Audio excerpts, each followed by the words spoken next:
Plain and simple, this is why you shouldn't tell anybody your ideas. So a couple months ago, I'm not sure exactly what I was doing, but I was pretty much just like in a room with a bunch of different creatives. We were pretty much just talking about different ways to gain traction on social media. And I brought up this idea that I thought was super fucking cool, and it was pretty much just making a talk show or like a podcast. It was pretty much a series where we could bring on professionals and help them talk about like their craft, what they did to get started, how they got started, what they did to like get to this point. Pretty much just everything in between of what it takes to actually be a professional artist in this industry. And pretty much when I brought up the idea, everyone kind of like shrugged it off. Everyone kind of was just like, oh, like whatever, like it isn't that big of a deal, isn't that good of an idea. Everyone just kind of like shrugged it off. But there was this one guy in the room who, when I brought up the idea, he kind of was just like, I don't know, bro, like maybe that isn't a job for you. But he kind of said it in a way that was like you shouldn't be the one doing it. And I kind of believed him.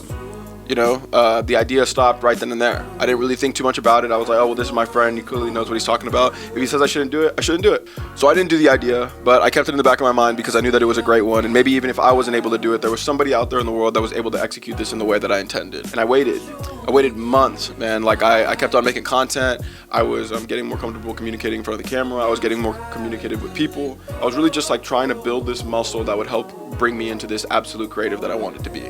And I eventually almost like built up this tolerance when it came to like presenting, and it just became like an absolute fearless response. Like I stopped giving a fuck about what anybody was thinking about me. And during this time, I picked up a side job. I wasn't really doing much commissions anymore because I was tired of working with people. So I started picking up this side job where I worked night shifts on this news agency in Galveston, Texas. Like I would cover day side and night side, but pretty much like it would consist of drinking and driving accidents. There would be like shootouts with the police. There'd be standoffs. There'd be like bomb threats. It would be like a lot of stuff. And then occasionally I would like interview like the mayor of a minor city and stuff and just kind of talk to them about like what's going on in the courthouse and what they're doing in the next coming a year inside of their city and blah, blah, blah, blah. Honestly, I lived in a fever dream for like 3 months. I couldn't even believe that was my job. And it was actually cool because I learned a lot of different things. And one of the really good things that I actually learned that I'll actually use every single day, I learned how to tell stories, like real journalism stories. I would go around and I would interview mayors, I would interview business owners, I would interview entrepreneurs, I would interview mothers, daughters, sons, husbands. I would interview every single person around this fucking city just trying to get up a story of any kind that I could find. And essentially, I was a journalist. In fact, I was a digital journalist. And with this new learning lesson, I learned to apply what I learned in this industry into my own industry, which was creative. I'd conduct research differently. I'd approach things differently. I'd approach talking to people in a completely different way because of what I learned in this time working this job. And what ended up popping up in my head was maybe this would be a good time for me to pick up that idea that I really, really wanted to do. Because I was able to do research, I was able to go in depth with these personalities and really try and make a story about what anybody was telling me at any given point. Like that's what the job entailed. That's literally what I did for like 6 months. And ultimately, I figured that it was the best time for me to go and try and execute this idea. And so I did. 4 weeks ago, Edgar reached out to me, and he lives here in LA, and he told me that I should pull up, and he wanted to do something of the similar idea, but he actually developed it in a whole different way.